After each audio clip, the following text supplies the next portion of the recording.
My name is Autumn, and I'm a widow. Trust me, I never thought I would lose my husband Victor so fast, but God had other plans. I couldn't do anything to stop it. Victor had cancer and his prognosis was not good. We discovered it pretty late. By then, his chances of making it through the treatment were low. We tried our best but couldn't save him. I still miss him like hell. Victor and I met through a work event. I was attending a party on behalf of my company when I met Victor. He was a rising entrepreneur and wanted my input on some work stuff. My boss and he were good friends, so I got the chance to get to know Victor better. Well, long story short, we realized that we were perfect for each other. Soon we were dating and managed to be in a serious relationship. Back then, Victor was fresh out of a divorce, so he had a big problem with trusting others. One day he sat me down and told me what had happened with his ex-wife, Carolina, and his daughter, Anna. He said, "I'm sure you have heard something about my divorce from others. You see, my ex-wife cheated on me. We had been together since high school. I had no idea she would do that to me. Staying with her was out of the question, so I left. Anna was full when it happened. I'm so sorry to hear that, Victor. I wish she didn't hurt you like that. It was inevitable, Autumn. I guess I was stupid enough to marry her. She did have a lot of red flags. I was working a low-paying job, and she was emotionally abusing me for being a failure. She never wanted to work, so I was stuck paying for her too. She had no right to emotionally abuse you for something like this. Why didn't you leave? You deserved so much better." I was about to leave. I had already told her that I wanted a break.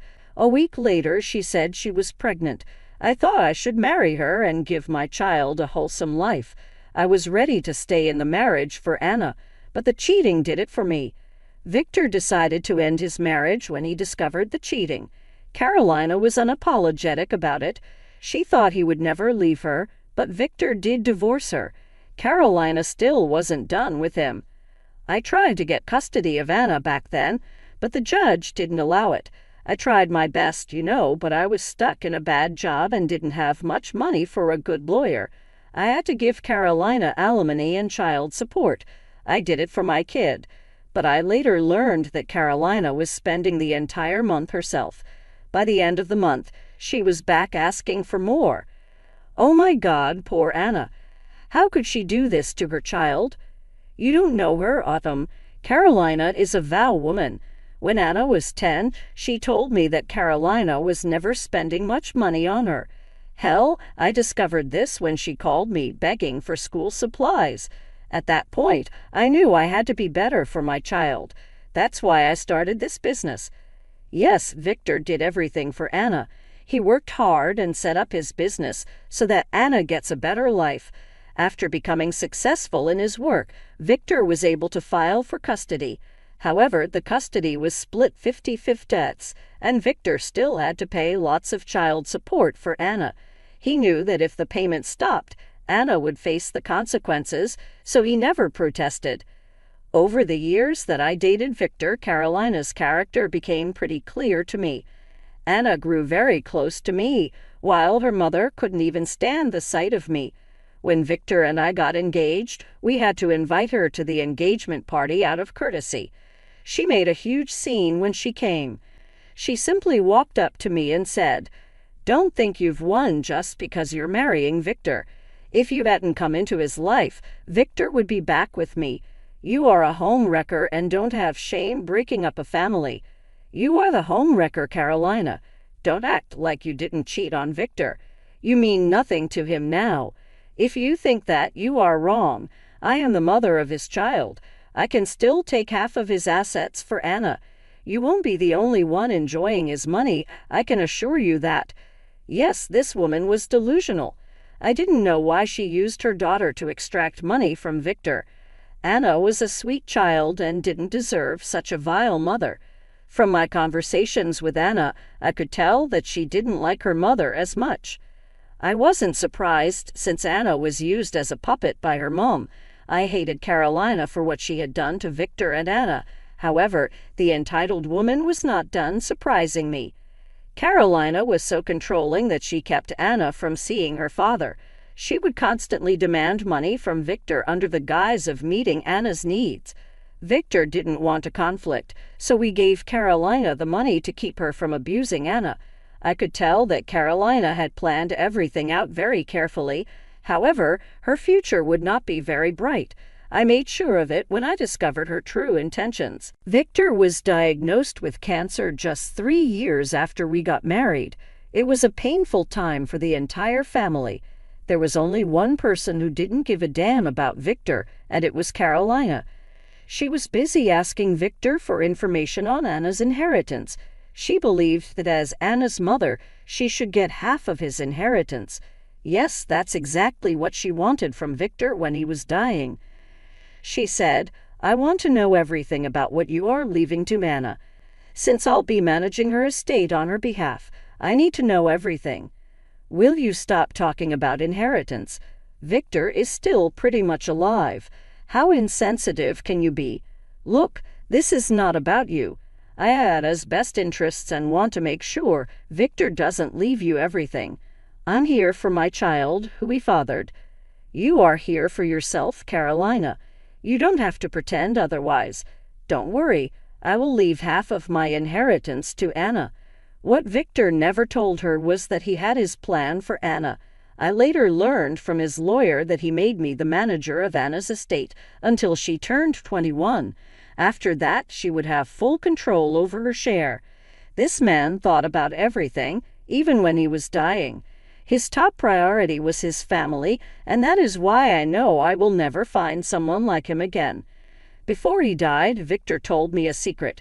He said, "When I am gone, I want you to go into my study and find a secret box. The key will be near it. I have left you a letter inside. I want you to read it as soon as possible. Let's not talk about this now, Autumn. I don't want to think about losing you. I know this is hard, Autumn, but Carolina will try to benefit from my death. I don't want that. The letter will help you and Anna get to your just inheritance. Promise me you will read it and do the necessary. I will rest at ease if you do. Don't worry, Victor. I will take care of Anna. She is like my own." After Victor's passing, I was determined to keep my promise. So, even with my heavy heart, I managed to find the letter. When I read it, my world shifted on its axis. Immediately, I knew why Victor wanted me to reach the letter as soon as possible. With all the information I got in the letter, I was ready to ruin Carolina. However, I knew I had to wait. I didn't have to wait long. That greedy woman Carolina didn't even give me time to grieve. I had invited her to Victor's funeral as a courtesy and because of Anna. I was almost certain that she would not care about Victor's funeral and that she would only show up during the reading of the will. However, Carolina did show up to the funeral. But she was not there to pay her condolences or grieve for her ex-husband. She wanted something else. Even before the funeral was done, Carolina walked up to me right in the middle of the crowded funeral home. She said, "So now that everything is done with, it's time you give me half of Victor's assets. Be quick about it. I don't have all the time in the world. I have places to be. Excuse me, have you no shame, woman?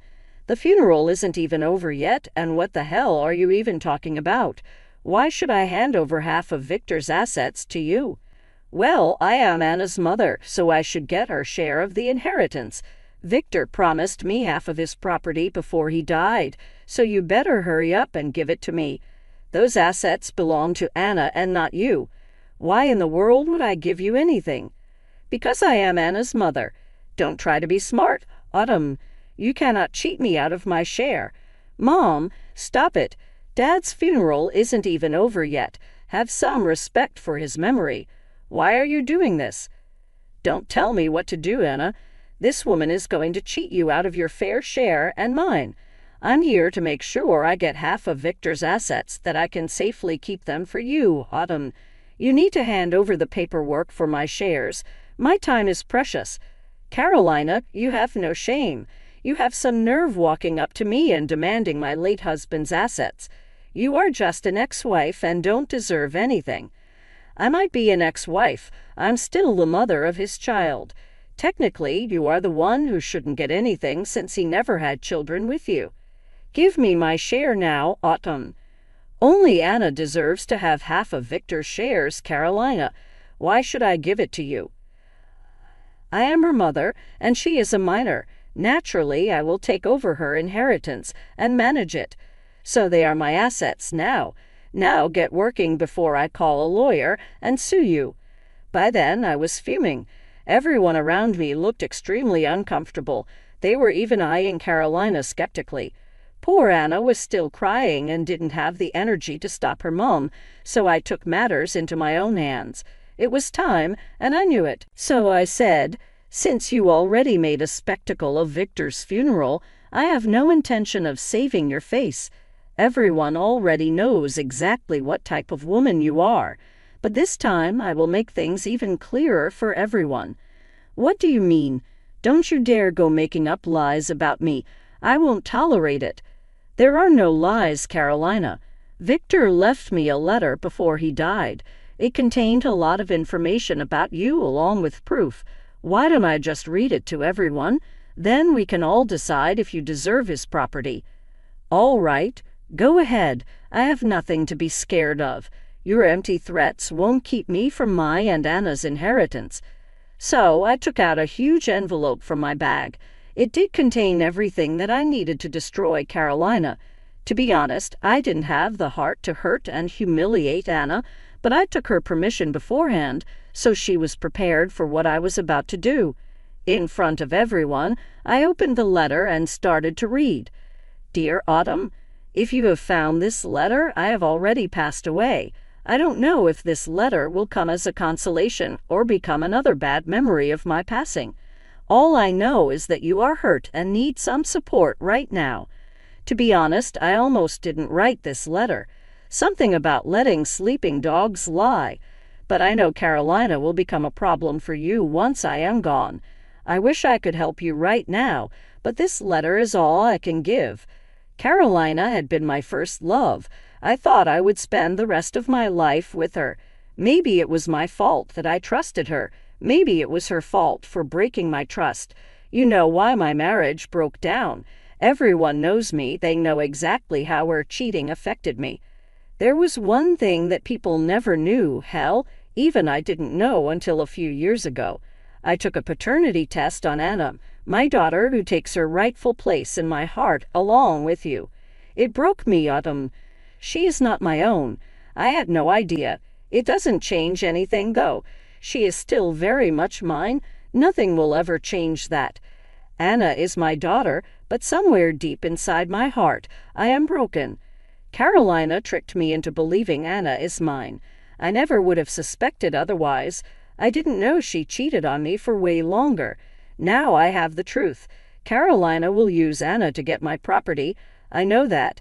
If Anna was an adult, maybe I wouldn't have bothered telling anyone. But Anna is still a child. I don't want Carolina to use her to get my property. Everything only belongs to you and Anna. If you read my will, you will see that I have assigned you to take care of my assets before passing them on to Anna. You might be wondering why I did that. So I decided to help you out a bit. I even put the DNA test results in this letter. I know I can trust you with everything, even Anna. Trust you more than Carolina. I hope you take care of her when I am gone. I stopped reading because the next parts were too sentimental and personal for me to share. Victor did love me with all his heart. He hoped that I knew that. He also left me the letters that I can deal with Carolyn and give her just what she deserves. When I was reading the letter, I heard gasps. Caroline was shaking, and her eyes went wide. She was mumbling something and trying to clutch her heart. Anna just sat there crying silently. Everyone else was also in utter shock. When I stopped reading, Anna said, "You are one vile and dishonest woman, Mum. How could you do this? Do you have no shame? Listen to me, I did everything for you. I wanted you to have a good father. I simply wanted the best for you." Autumn is twisting the truth. It doesn't matter who you are, Victor said. He's your father. Stop it, Carolina. Don't go around blaming your cheap character on me. And I should have known her biological father as well. You had no right to lie to Victor and Anna. You witch, you can't just insult me like this. It doesn't matter if Anna is not Victor's child. She's still entitled to his property, and I have the right to take over his assets as Anna's mother. No, you will never place a finger on Dad's assets. You used me all my life to get money out of Dad. He looked after me knowing I'm not his child. Hell, even Autumn treated me better than you, and she's just a stepmother. You did not do this for me, you did this for yourself," Anna interjected. "Anna, listen to me. You are misunderstanding me. This witch is turning you against me. She'll never give you Victor's assets. You need to see that she is playing you," Carolina pleaded. Carolina kept begging Anna to listen to her. On the other hand, Anna kept crying and screaming at her mother. I felt bad for the child. First, her mom makes a scene at her dad's funeral. Then she tries to brainwash her into signing away her property.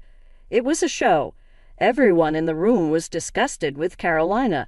Some even started to shame her and berate her. When Carolina saw that she was cornered, she started to verbally attack Anna. "You aren't grateful, child. I should have gotten rid of you all these years. I raised you, and now you decide to betray me. I deserve half of Victor's property. You are just a minor. I'll get everything, whether you like it or not." "I think you missed something from the letter, Carolina. Since the estate lawyer is already here, he will tell you how I am supposed to take care of Anna's assets until she is 21. Till Anna turns 18, you will only get the child support payments that you usually do. So she won't get to spend another penny from Dad. I'll move in with you, Autumn. Will you let me stay with you? I'm only a few months away from turning 18. Of course, Anna, you can stay with me as long as you need. This is your father's house, so it's yours as well. I'll do whatever I need to make it happen," Autumn assured. "How dare you, Anna? Autumn, I won't let you steal my child and my inheritance. I will sue you. You won't get away with this. I'll get my child support payments and the assets." By then, I had enough of her behavior. I was mentally drained, and so was Anna. It hurt to look at the poor child. Everyone noticed, and before I could do it myself, they took the liberty to kick her out. What broke me was that Carolina didn't even try to coax Anna into going home. All she cared about was the money and assets. But at the same time, Anna held on to me and refused to let go. She no longer wanted to be with her mother, Eva. As the days passed, Anna and I went up in arms against Carolina. Since Anna was living with me, her mom did not receive any payments for child support. Carolina called and texted. She'd also had the courtesy to leave some colorful voicemails, calling me and Anna names. I saved them all and threatened to show them to the police if she tried anything. Anna was already going through a lot, and I wanted to protect her. So I decided not to let Carolina near her again. Anna settled in just fine with me. We talked about the estate divisions with the lawyer and planned out a payment scheme for Anna's needs. She said that she trusted me. I would be fine with whatever I do with her share. Trust me, guys, I was almost in tears seeing just how much this little girl held on to me. I promised myself that I would always fight for her and take care of her. Adult adoption is in the air, but we are taking some time to grieve Victor first. I've enrolled us both in therapy to cope better with what happened. Anna seems much better than before, and even her friends have told me so. Carolina is not doing that well. Her grand scheme of enjoying Victor's property and money went up in flames. She was desperate for money since Carolina didn't have any job. Hell, she didn't have a cent to her name because she spent it all on her luxurious life. I guess she was counting on the inheritance to sustain herself. Well, sadly, with Anna disowning her, she had no way to fulfill her plans. Currently, she is begging me and Victor's family for money. Be assured that no one has and never will help her out again. Even Anna has told me not to let them meet ever again. Anna and I have already started our healing journey, and I hope you guys will pray for us and wish us well.